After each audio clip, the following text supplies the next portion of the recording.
In the quiet corridors of Buckingham Palace, where secrets have been buried for centuries, one envelope sits unopened in King Charles's private study. The handwriting on the front is unmistakably Diana's, elegant, hurried, desperate. It arrived just hours before her tragic death in Paris, but palace staff, overwhelmed by the chaos of that terrible night, filed it away with hundreds of other condolences and messages. 27 years later, during a routine cleaning of his late mother Queen Elizabeth's personal effects, Charles discovers this forgotten letter. His hands tremble as he recognizes the writing of the woman who once shared his life, bore his children, and took his deepest secrets to her grave, or so he thought. What Diana reveals in those final words she penned will not only shatter everything Charles believed about their marriage, but expose a truth so profound it threatens to rewrite the very foundation of the modern British monarchy. Some secrets are meant to stay buried. Others demand to be told. This is the story of a revelation that changed everything. A king forced to confront the ghost of his past, and a nation about to learn that their beloved people's princess harbored one last secret that could shake the crown itself. The autumn rain drummed against the tall windows of Windsor Castle as King Charles III stood among the carefully catalogued remnants of his mother's 96 years. 3 months had passed since Queen Elizabeth II's funeral, yet the task of sorting through her personal effects remained overwhelming. Each box contained decades of memories. Each drawer held fragments of a reign that had defined an era. Charles moved slowly through the private apartments, his footsteps echoing in rooms that still seemed to hold his mother's presence. The official papers had been processed weeks ago, but these were the intimate possessions, letters from world leaders, family photographs, and countless small treasures that had meant something to the woman behind the crown. His private secretary, Sir Clive Alderton, worked methodically at a mahogany desk, sorting documents into neat piles. Most would go to the royal archives, others to family members, and some would simply be filed away, their significance lost to time. It was routine work, the kind of administrative duty that followed every royal death. Yet Charles found himself approaching each discovery with a mixture of reverence and trepidation. The king paused at his mother's writing desk, running his fingers along its polished surface. How many historic letters had been penned here? How many state secrets had been contemplated in this very spot? The desk drawers had been cleared days earlier, but as Charles examined the ornate piece more closely, he noticed something his staff had missed, a hidden compartment, barely visible unless one knew exactly where to look. His mother had shown him this secret space when he was a boy, during one of their rare private moments together. Every monarch needs a place for their most precious thoughts, she had told him, her voice unusually soft. Some things are too important to trust to anyone else. With careful fingers, Charles pressed the concealed mechanism. The compartment opened with a whisper, revealing a small collection of items his mother had deemed too personal even for her most trusted staff. There were childhood photographs of her children, a few pieces of jewelry that had belonged to her own mother, and beneath everything else, a manila envelope marked simply personal CR. Charles recognized his mother's handwriting immediately. The CR stood for Charles Rex, his royal cipher. But as he lifted the envelope, his breath caught. Beneath it lay another, smaller envelope, this one bearing handwriting that made his heart stop completely. Diana's handwriting. The envelope was cream-colored, expensive stationery that Diana had favored during their marriage. His name was written across the front in her distinctive script, with the familiar flourishes that had once adorned love letters and thank you notes. But something about this particular envelope felt different, urgent, almost desperate. Charles's hands began to tremble as he turned it over. The seal was unbroken, the letter apparently never opened. A postmark showed it had been sent on August 30th, 1997, the day before Diana died. Sir Clive looked up from his work, noticing the king's sudden stillness. "Your Majesty? Is everything quite all right?" Charles couldn't speak. He stared at the envelope, his mind racing. How had this letter ended up in his mother's private papers? Why had it never been delivered? The questions multiplied in his head, but all he could focus on was the impossible sight before him. a final message from Diana, written in her last hours of life. Sir Clive, Charles finally managed, his voice barely above a whisper. I need you to leave me alone for a few minutes. The private secretary, recognizing the gravity in his sovereign's tone, gathered his papers without question. Of course, Your Majesty. I'll be just outside if you need anything. The door closed with a soft click, leaving Charles alone with the ghost of his past. He sank into his mother's favorite armchair, the envelope clutched in his hands like something precious and fragile. Outside, the rain continued its steady rhythm, but inside the room, time seemed to have stopped completely. For 27 years, Charles had lived with the weight of their failed marriage, the public scrutiny of their divorce, and the crushing guilt of Diana's death. He had made peace with their past, or at least learned to carry it without it destroying him. Their sons had grown into fine men, the monarchy had survived the scandal, and life had moved forward. But now, holding this unexpected message from beyond, Charles felt the careful walls he had built around those memories beginning to crumble. What could Diana have possibly wanted to tell him in those final hours? What had been so urgent that she had written to him on what would be the last day of her life? The envelope seemed to grow heavier in his hands. Part of him wanted to return it to the secret compartment, to let whatever Diana had to say remain buried with her. They had said enough cruel things to each other during their marriage and divorce. Their relationship had been dissected by the media, analyzed by biographers, and judged by the public. What good could come from reopening those wounds now? But another part of him, the part that had once loved her, that had grieved her loss despite everything between them, needed to know.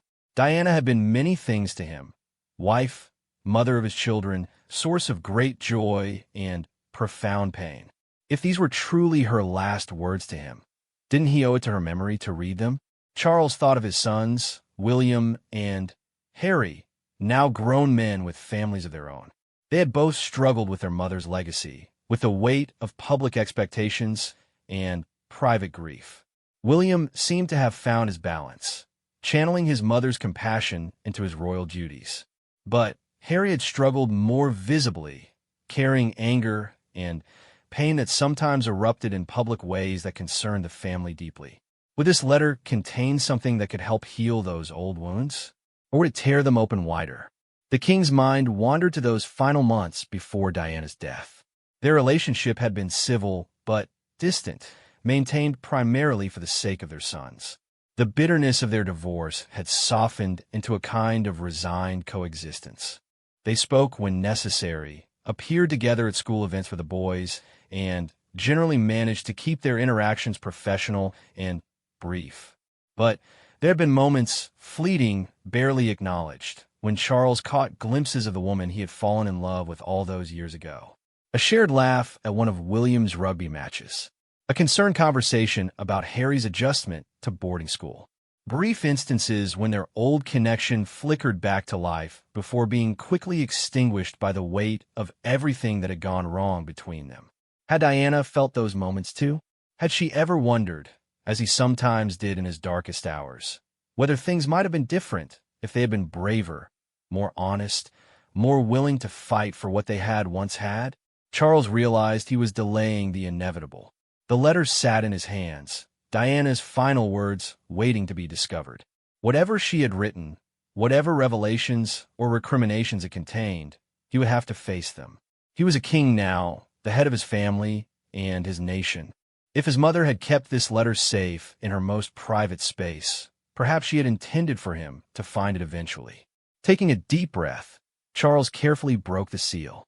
The envelope contained several sheets of Diana's personal stationery, covered front and back with her familiar handwriting. The paper was slightly wrinkled, as if it had been written quickly, perhaps with tears. His eyes found the date at the top of the first page. August 30th, 1997, Ritz Hotel, Paris. The significance hit him like a physical blow. Diana had written this letter on her very last day, perhaps just hours before the car crash that would claim her life. Charles began to read, and with the first few lines, his understanding of everything he thought he knew about Diana, their marriage, and their life together began to shift in ways he could never have imagined. The letter started simply enough, "My dearest Charles," but what followed would challenge everything he believed about the woman who had shared his life, borne his children, and taken what he thought were all her secrets to the grave in a Parisian tunnel 27 years ago. As the rain continued to fall against the ancient windows of Windsor Castle, King Charles III prepared to discover that some secrets are so profound, so earth-shattering, that they can reach across decades to change everything a person believes about their own life. Diana's final secret was about to be revealed, and nothing would ever be the same again. That Charles's eyes moved across Diana's familiar handwriting, each word drawing him deeper into a revelation that would reshape everything he thought he knew about their shared history. The letter began with an intimacy that took him by surprise, a warmth he hadn't experienced from her in years before her death. "My dearest Charles, I know this letter will come as a shock, especially given how we left things between us. But there are truths I can no longer carry alone, secrets that have weighed on my heart for far too long. If something happens to me, and I pray it won't, you deserve to know what I have discovered about our marriage, our family, and the forces that conspired to tear us apart." The king's hands trembled as he continued reading. Diana's words painted a picture of their early relationship that was both heartbreaking and illuminating. She wrote about their courtship with an honesty that pierced through the fairy tale narrative the public had always believed. "Do you remember our third date, Charles? When we walked through the gardens at Highgrove, and you told me about your fears of becoming king? You said you worried you would never be able to love someone completely because duty would always come first. I promised you then that I would never ask you to choose between love and crown. I meant those words with all my heart, but I never understood how naive they were." Charles paused, the memory flooding back with startling clarity. He did remember that conversation, remembered Diana's earnest face in the moonlight as she made that impossible promise. At 20, she had believed love could conquer anything, even the weight of centuries of royal tradition. He had been touched by her optimism even as he doubted its wisdom. The letter continued with Diana's recollections of their wedding day, but not the public ceremony the world had witnessed. Instead, she wrote about the private moments, her terror as she walked down the aisle, her confusion during the reception when Charles seemed distant, and her growing realization that their marriage was being orchestrated by forces beyond their control. "I learned something terrible 3 years ago, Charles. Something that explains why our marriage felt doomed from the very beginning. I discovered it by accident while helping William with a school project about royal history. I was searching through old records at the palace library when I found correspondence between your father and several key advisors from 1979 and 1980. Charles's breath caught. Those were the years when pressure had mounted for him to find a suitable wife, when the media speculation about his love life had reached a fever pitch. Prince Philip had indeed been insistent that Charles marry someone young, suitable, and likely to produce heirs without controversy. Diana's next words made his blood run cold. "They chose me, Charles. Not because I was particularly well suited to you, not because I showed any real aptitude for royal life, but because I was young enough to be molded, naive enough to be controlled, and from a family desperate enough for royal connection to overlook certain uncomfortable truths." The letter detailed conversations Diana had discovered between Prince Philip, the Queen's private secretary, and several prominent courtiers. These men had systematically evaluated potential brides for Charles, rating them on criteria that had nothing to do with love or compatibility.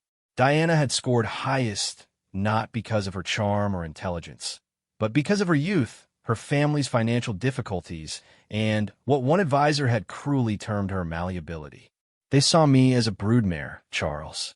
A pretty, young woman who could produce heirs and smile for photographs while you continued your real life elsewhere. The saddest part is that I think you genuinely tried to love me in the beginning, but how could you love someone who had been chosen for you like a prize heifer at market?" Charles felt sick. While he had always known that royal marriages were strategic affairs, he had convinced himself that his choice of Diana had been his own. He had found her refreshing, innocent, different from the sophisticated women he usually encountered. Now Diana was suggesting that even those qualities had been calculated advantages in a game he hadn't realized he was playing. But the letter's most devastating revelation was yet to come. Diana wrote about discovering a secret correspondence between Camilla Parker Bowles and Prince Philip that dated back to 1978, 2 years before Charles had even met Diana. Camilla knew Charles. She knew from the very beginning that I was being positioned to be your wife, while she remained your true love. There are letters between her and your father discussing how to manage the situation so that your duty to the crown could be fulfilled while your personal happiness was preserved in other ways. They planned our entire marriage as a cover story for your continued relationship with her. Charles's world tilted on its axis. He thought back to Camilla's behavior during his courtship of Diana, how she had seemed to encourage the relationship, how she had remained friendly and supportive throughout his engagement and early marriage. He had attributed this to Camilla's generous nature, never imagining it might have been calculated strategy. Diana's letter painted a picture of a young woman who had gradually awakened to the reality that her marriage was essentially a performance designed to provide legitimacy for arrangements that had been made without her knowledge or consent. She wrote about conversations overheard, documents glimpsed, and slowly piecing together the truth about her role in the royal family. I was never meant to be your wife, Charles. I was meant to be your beard, your cover, the mother of your heirs while you lived your real life with the woman you truly loved. The tragedy is that somewhere in those early years, I fell genuinely in love with you. Not the Prince of Wales, not the future king, but you, the man who worried about the environment before it was fashionable, who talked to his plants, who could be so tender with children and animals.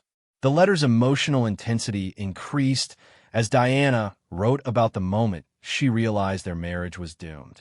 It wasn't Charles's affair with Camilla that destroyed her hope. She had expected that given royal tradition. It was discovering that even her role as mother was being managed and controlled by palace advisors who saw her sons primarily as the heir and the spare. When William was born, I thought I had found my purpose. Here was something real, something that belonged to both of us regardless of all the political maneuvering around our marriage. But even that joy was tainted when I realized how carefully my maternal role was being scripted. What I could say to the press, how I could dress them, even which schools they might attend. Everything was decided by committees I wasn't even allowed to join. Diana wrote about her growing desperation as she recognized that she was trapped in a life that had been designed around her without any consideration of her actual needs or desires. She described feeling like an actress in a play she hadn't auditioned for, performing a role that grew more suffocating with each passing year. The letter revealed Diana's attempts to find authentic connection within the constraints of royal life.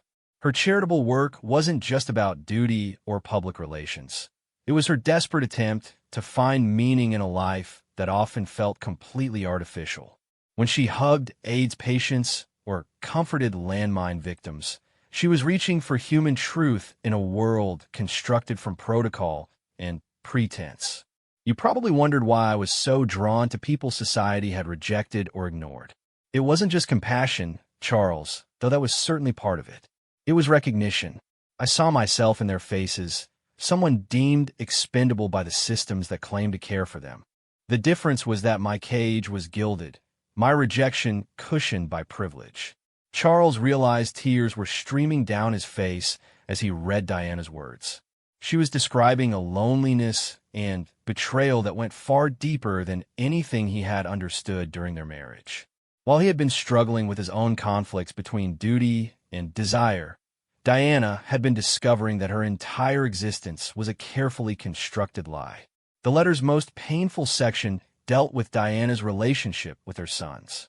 She wrote about trying to protect William and Harry from the truth about their parents' marriage, while simultaneously preparing them for lives that would be shaped by the same forces of duty and tradition that had destroyed her happiness. I watch our boys, and I see so much of both of us in them. William has your sense of duty, your determination to do what's right even when it's difficult. But he also has my sensitivity, my need for authentic connection.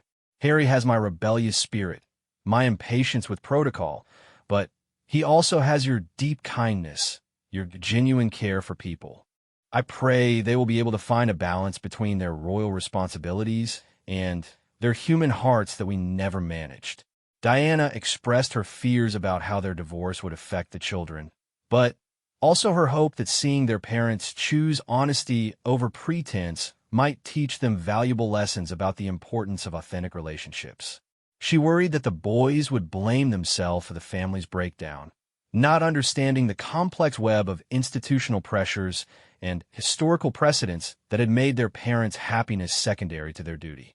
As Charles read these sections about their children, he was struck by Diana's remarkable insight into William and Harry's personalities and needs. Despite everything she had endured, despite feeling trapped and manipulated, she had remained utterly devoted to being the best mother possible under impossible circumstances.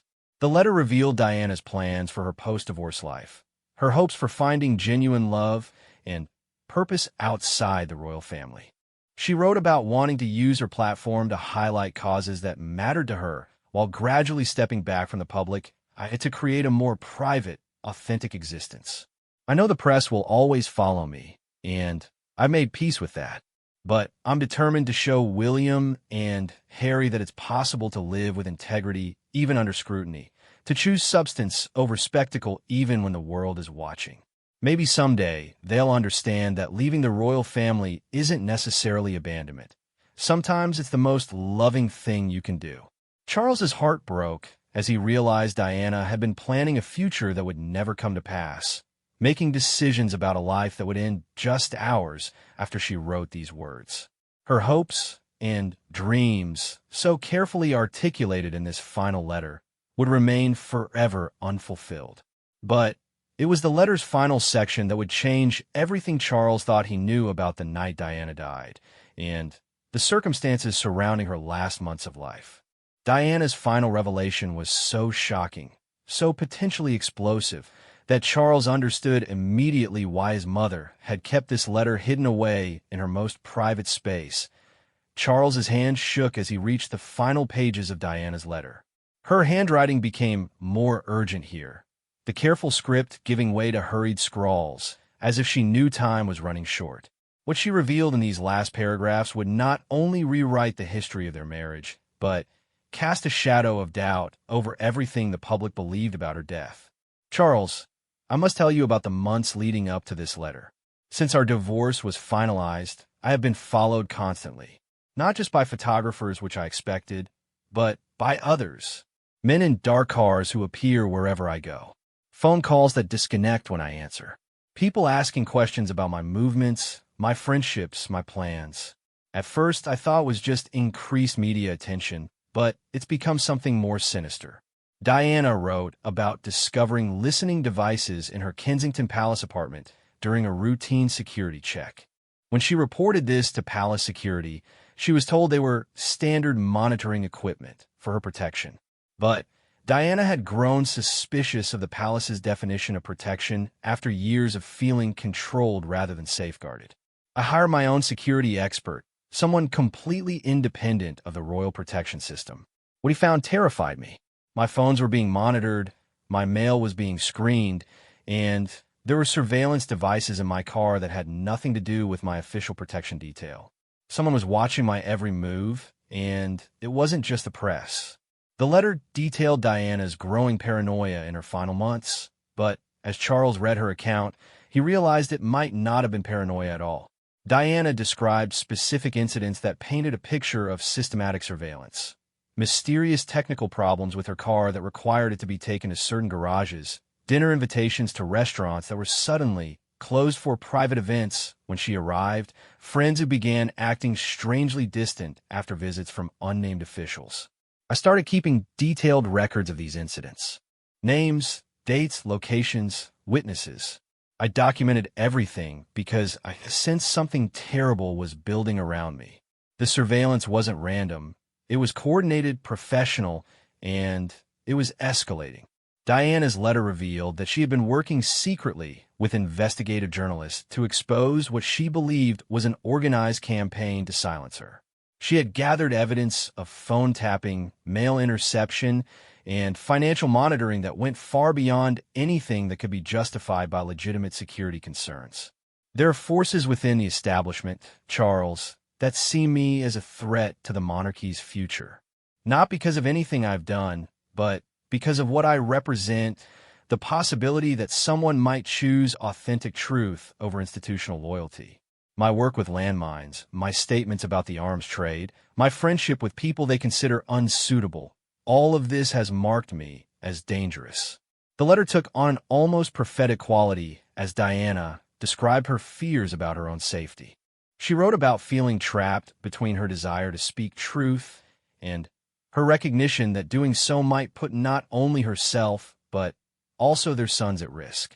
I've been warned, through intermediaries, that continued indiscretions might result in the loss of my contact with William and Harry. The threat wasn't explicit, but the message was clear.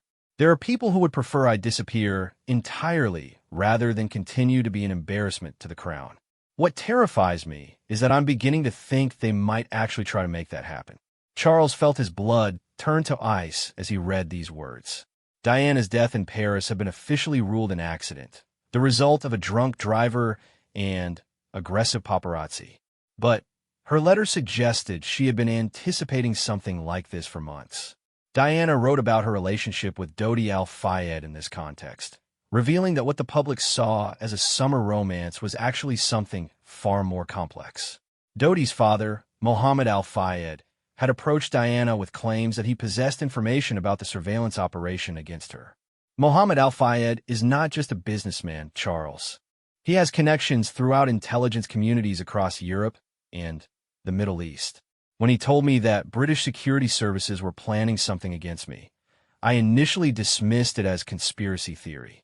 But then he showed me documents, photographs, intercepted communications that proved the surveillance was real and extensive. Diana revealed that her trip to Paris wasn't primarily romantic, but investigative. She and Dodi were meeting with contacts who claimed to have evidence of the plot against her. The documents they were supposed to receive would allegedly prove that her phone tapping and surveillance were part of a broader operation designed to gather information that could be used to discredit or control her. We were supposed to meet with a former intelligence officer tonight, someone who had worked on operations involving the royal family. He promised to provide documentation that would expose everything. But 3 hours ago, we received word that this man was found dead in his apartment, apparently from a heart attack. Now I'm wondering if we're next. Charles's hands trembled as he absorbed the implications of Diana's words. She had been killed just hours after writing this letter, along with Dodi, who had been helping her investigate the surveillance operation. The timing couldn't have been coincidental. Diana's letter included specific names of people she suspected were involved in the surveillance operation. Some were low-level functionaries Charles didn't recognize, but others were shocking in their prominence. She mentioned senior palace officials, heads of security agencies, and even members of parliament who she believed were coordinating the effort to monitor and control her activities. I've left copies of all my documentation with 3 different people in 3 different countries. If something happens to me, they have instructions to make everything public. But I'm writing this letter to you because you deserve to know the truth, even if the world never does. Our marriage may have been arranged for political purposes, but our sons are real, our love for them is genuine, and the threat to our family's future is very real. Diana's final paragraphs were a plea to Charles to protect their children from the same forces that had destroyed their marriage and were now threatening her life. She begged him to be vigilant about William and Harry's security, not just from external threats, but from the institutional pressures that might try to manipulate them as they had been manipulated. Promise me, Charles, that you will never let anyone use our boys the way we were used. Don't let them become pawns in someone else's game of power. They deserve the right to choose their own paths, to love whom they choose, to speak their own truths, even if those truths are inconvenient for the crown. The letter ended with words that brought tears to Charles's eyes. Despite everything that went wrong between us, I want you to know that I never stopped caring for you. Not as my husband, that dream died long ago, but as the father of our children and as a man who was trapped in the same impossible situation I was. I hope someday you'll understand that my leaving wasn't about rejecting you, but about refusing to continue participating in a system that sees people as disposable tools for maintaining power. She signed it simply, "With love and hope for our son's future, Diana." Charles set the letter down and sat in stunned silence. If Diana's allegations were true, then her death wasn't a tragic accident, but the culmination of a surveillance and intimidation campaign that had been building for months. The implications were staggering, not just for the royal family, but for the British government and security services. But even more devastating was Diana's revelation about the origins of their marriage. To learn that their relationship had been orchestrated from the beginning, that even Camilla had been part of the manipulation, recontextualized everything Charles thought he understood about his own life. Had any of his choices truly been his own? Had he ever had the chance to love Diana authentically? Or had their relationship been doomed by forces neither of them fully understood? Charles thought about his sons, now grown men with their own families. William had always struggled with the institutional pressures of royal life, but he had found ways to honor both duty and personal happiness. Harry had been less successful at finding that balance, eventually choosing to step away from royal responsibilities entirely. Had they unconsciously sensed the toxic dynamics that had destroyed their parents' marriage? The king realized he was facing an impossible decision. Diana's letter contained allegations that could bring down governments, destroy the monarchy's reputation, and cast doubt on everything the British public believed about their most beloved royal figure's death. But keeping these secrets would mean allowing the truth about Diana's final months and possible murder to remain buried forever. There was also the question of how his mother had obtained this letter. Had it been intercepted before reaching him originally? Had the Queen known all along about the surveillance operation Diana described? The thought that his own mother might have been complicit in hiding the truth about Diana's death was almost too painful to contemplate. Charles realized that this letter represented more than just a revelation about the past. It was a test of what kind of king he would choose to be. Would he protect the institution at all costs, as his mother had done throughout her reign? Or would he choose the truth, even if it meant destabilizing the very foundations of the monarchy he had waited his entire life to lead? As he sat in the gathering darkness of his mother's private study, King Charles III understood that Diana's final secret would force him to make the most important decision of his reign. The weight of the crown had never felt heavier, and the ghost of the woman who had once shared his life was calling him to account for choices that would echo through generations. The letter had ended, but Diana's story was far from over. In death, she was still challenging the system that had used and discarded her, still fighting for the truth that had been buried beneath decades of official denial and institutional protection. Whether that truth would finally see the light of day now rested entirely in the hands of the man she had once loved, the father of her children, and the king who would have to choose between protecting the crown and honoring her memory. In the days following his discovery of Diana's letter, King Charles III found himself living two separate lives. Publicly, he continued his royal duties with practiced efficiency, attending state functions, meeting with government officials, and maintaining the careful dignity expected of the crown. Privately, he had become a man obsessed, unable to think of anything beyond the explosive allegations his former wife had made in her final hours. Sleep became elusive as Charles wrestled with the implications of Diana's revelations. He found himself reviewing every memory of their marriage through this new lens, searching for signs he might have missed. Had Camilla's supportive attitude during his courtship of Diana really been calculated manipulation? Had his father's insistence on marriage been driven by something more sinister than traditional royal duty? The king realized he needed help, but the question was whom he could trust. Diana's letter suggested that the surveillance operation against her had involved people at the highest levels of both the royal household and the government. Anyone Charles approached with these allegations could potentially be complicit in the very conspiracy Diana had died trying to expose. After 3 sleepless nights, Charles made a decision that went against every instinct of royal protocol. He would conduct his own investigation, using resources and contacts outside the traditional palace structure. If Diana's claims were true, the official channels could not be trusted. His first step was to contact David Mellor, a former government minister who had maintained friendships across party lines and was known for his discretion. Mellor had always been sympathetic to Diana and might be willing to help investigate claims about government surveillance without immediately alerting those who might be involved. Charles arranged to meet Mellor at a private club in London, far from the usual royal venues where their conversation might be overheard or reported. He brought Diana's letter, sealed in a diplomatic pouch, and watched Mellor's face carefully as the former minister read the explosive allegations. Mellor's reaction confirmed Charles's worst fears. Rather than dismissing Diana's claims as fantasy, the experienced politician grew increasingly grave as he absorbed the details of her surveillance experiences. "Your Majesty," Mellor said finally, "I'm afraid some of what the princess describes aligns with rumors I heard during my time in government. There were whispers about special operations regarding royal family members who were seen as potential security risks. I assumed they were just bureaucratic gossip, but perhaps they were more substantial than I realized."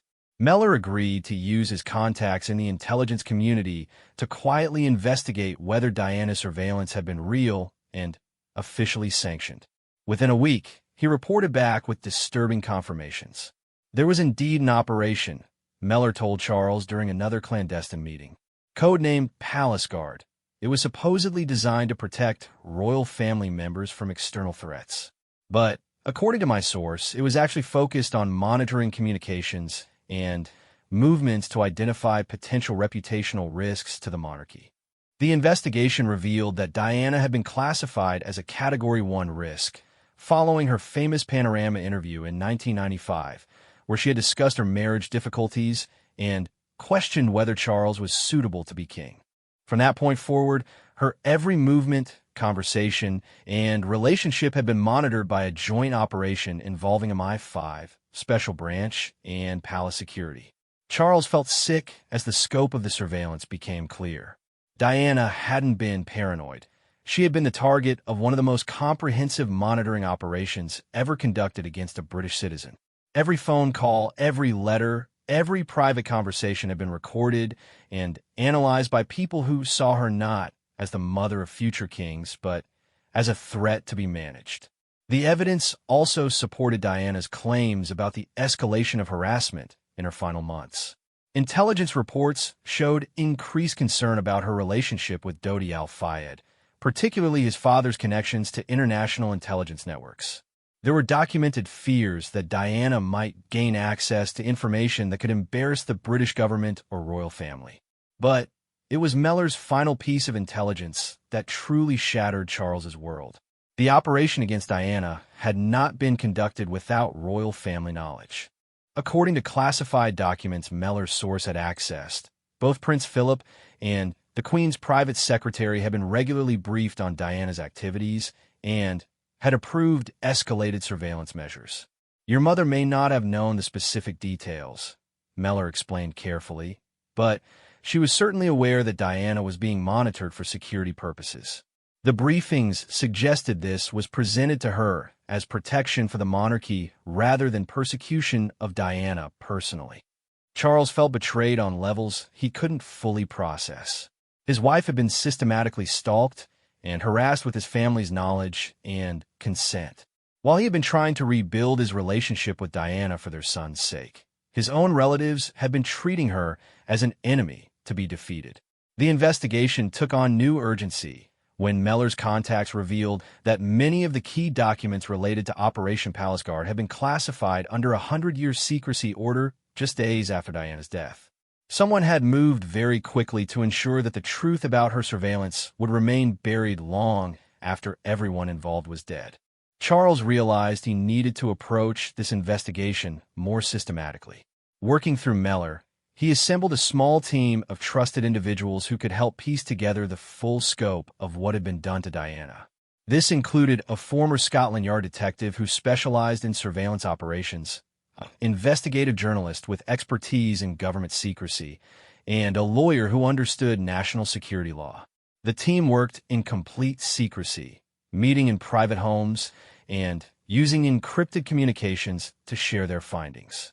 What they discovered painted a picture of institutional paranoia that had transformed Diana from a beloved royal into a perceived threat requiring neutralization.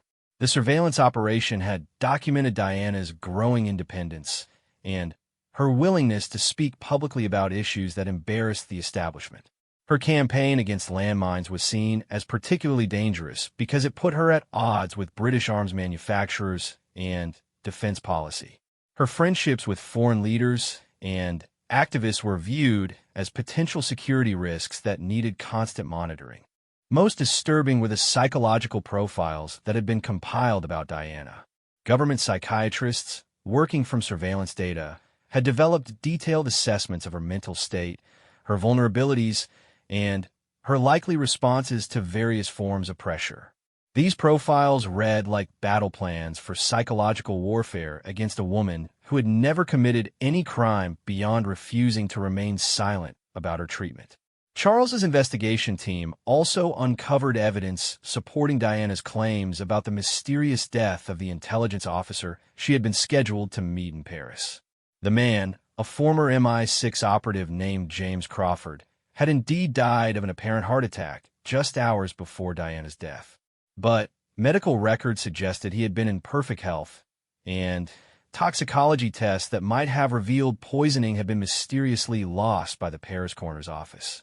The team discovered that Crawford had been working on a book about British intelligence operations involving the royal family. His notes, which had disappeared after his death, reportedly contained detailed information about surveillance operations going back decades, including the monitoring of other royal family members who had been seen as problematic. As the investigation deepened, Charles began to understand that Diana's experience was part of a much larger pattern of institutional control over the royal family. The same surveillance techniques had apparently been used against his uncle, the Duke of Windsor, after his abdication, and against Princess Margaret during her relationship with Peter Townsend. The monarchy had long used intelligence services to monitor and control its own members when they deviated from approved behavior. This revelation forced Charles to confront uncomfortable questions about his own life. Had his relationship with Camilla been monitored? Were his private conversations and personal correspondence being recorded and analyzed?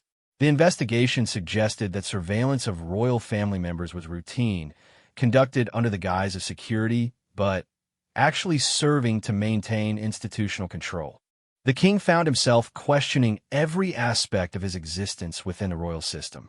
How many of his choices had been truly his own? How many times had he been subtly guided or manipulated by advisors who possessed detailed surveillance information about his private life? The possibility that his entire adult life had been conducted under constant observation was almost too overwhelming to process. But it was the team's final discovery that would change everything Charles thought he knew about Diana's death and force him to make an impossible choice about how to honor her memory. Hidden within the classified documents they had accessed was a smoking gun that transformed Diana's suspicious death from tragic accident to something far more sinister. The evidence was devastating, undeniable, and absolutely explosive. If revealed, it would not only vindicate Diana's fears, but potentially bring down the government and forever change public perception of the monarchy. Charles now possessed the power to expose the truth Diana had died trying to reveal, but using that power would require him to destroy the very institution he had spent his life preparing to lead. As he sat in his private study at Highgrove, surrounded by the evidence of a conspiracy that had cost Diana her life, King Charles III faced a decision that would define not only his reign but his legacy as both a monarch and a father. Diana's final secret was no longer his alone to bear. It was a truth that demanded justice, regardless of the consequences for those who had tried to bury it.